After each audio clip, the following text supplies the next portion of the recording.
my name's Shayna, and I was recently accepted for the Disney College program, and I just wanted to make this video to kind of go over my application process. I applied on the first day, which was January 23rd, 2017. That was the first day apps dropped, and they dropped around noon Eastern Standard Time, which was the same time zone for Michigan, where I live, and then Florida, which is Walt Disney World, obviously. And I'd been waiting for these applications to drop for so long. I had been researching the program for a few months now, and this was my first time applying. I had met a group of friends that we were all applying together, just kind of met them through the Facebook groups for the Fall Advantage and the fall programs. So we had just kind of been talking, and we'd been like giving each other kind of advice and like waiting until the applications kind of came live on the website.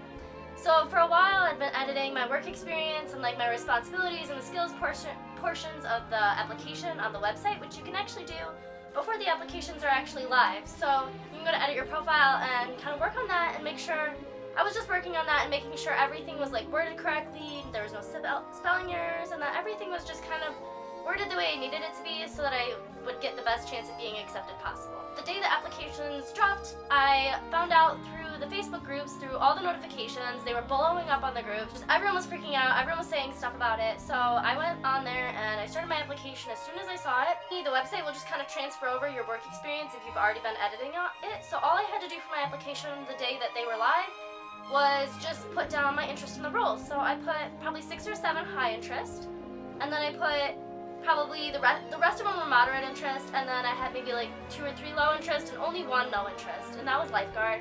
Because I have a tattoo that I would have like a big problem covering up for lifeguarding, and like I just couldn't cover it up with makeup for like being in the water all day, so I just figured, you know, it'd be best if I just didn't put any interest in that and just kind of move on with that. Immediately on January 23rd when I applied, I was put straight into submission, and I kind of just figured, you know, next season I'll have to work on my application a little more, just kind of work on my responsibilities, work on the skills portion, kind of word things differently, put interest in different roles. I figured I just did it wrong, you know. It was my first time. I just kind of counted myself out at that point, and I kept checking my dashboard probably like once a day. And then 2 weeks later, on February 3rd, 2017, I was pulled out of submission in the second submission wave. And I received a WBI that day, which is the web-based interview, and later that day, after I passed it, I scheduled my phone interview for February 8th, about a week later, after my web-based interview. But that week, I spent a lot of time just kind of like looking up vlogs, kind of hearing from alumni, looking on the Facebook pages, just kind of getting prepared for my phone interview in every way possible. I didn't want to over-prepare, so that the day of the interview, I just kind of stopped all researching, stopped looking up things, kind of like kept myself off the Facebook pages all day, and I had no class, so I kind of just relaxed.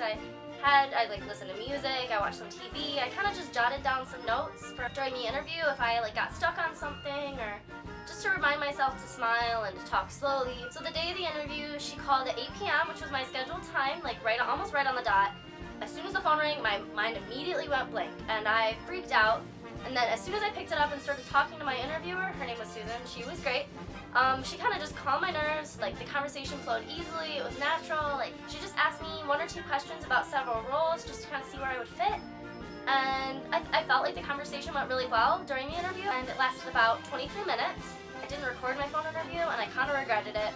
I was really hoping to kind of like go back and like see what I said and kind of get a feel for how it went. Because, you know, during the interview I didn't really know if it was going well or not. Like I had a general feel it was, but then afterwards I forgot what I had said, and I kind of just convinced myself that it went terribly. So after the interview, I was very nervous, and I kind of thought that that was it. It happened a lot during the application process, where one day I was like, oh, I'm for sure getting in, and the next I was kind of sure I would have to apply next season and just try again because this season wasn't it. So my phone interview, you know, it happened, and I kept checking my dashboard like constantly, like over and over, like so many times a day. The only time I really relaxed was on the weekends, because like no waves really go out on the weekends. So like during the week I would just be constantly checking my dashboard, and during the weekends I would just be thinking about Disney and hoping that it would be the week again so that I could check my dashboard more. A month went by and I heard nothing, so kind of on a whim I decided to go to the character performer auditions in Ann Arbor, Michigan, which is about an hour and a half from where I live, and I had the day of school, so I figured why not. So I drove down to character auditions, and I met a group of friends there that I had met on the Facebook groups. We like met at a Big B Coffee, and we all kind of got drinks before and just kind of talked about how we were feeling, and some were alumni, some were first timers like myself. I met there, and then we went to auditions, and unfortunately I got cut in the first round. Auditions were really fun. We did this really cool dance. I really enjoyed it. I enjoyed the people I met there, and I wasn't really surprised that I got cut during the first round just because I know that I'm not the most coordinated person. So I went home and I kind of figured it was one of those times where I was like, you know, this season's just not my season. And I got in bed and I was like, you know what, I'm just going to stop checking my dashboard, I'm just going to watch some Netflix and calm down. And I opened my computer and a little notification popped up from Walt Disney World, and all I saw was the first 3 letters of congratulations. And I just started freaking out.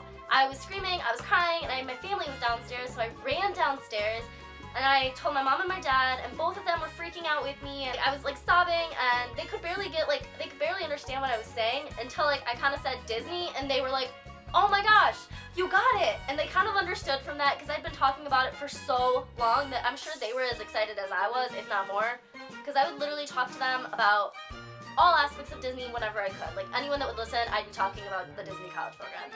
So I called my grandma, I called my boyfriend, I called my friends from home, I called my school friends, I called everyone I knew that could possibly know about this program and just kind of told them the exciting news that I had gotten in. And I kind of totally forgot to check my roll and my season for a full hour after I had received the news that I had gotten accepted.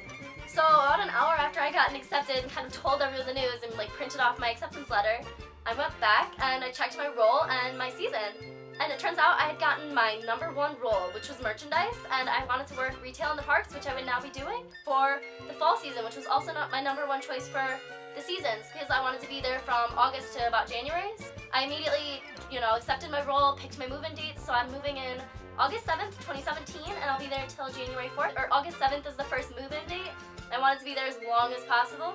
After I did all that, I went on the Facebook group chats and Facebook pages and just kind of started looking for roommates. I posted a roommate survey and immediately found the greatest group of girls that I've ever met. They're so sweet, so kind, and I'm so excited to live with them.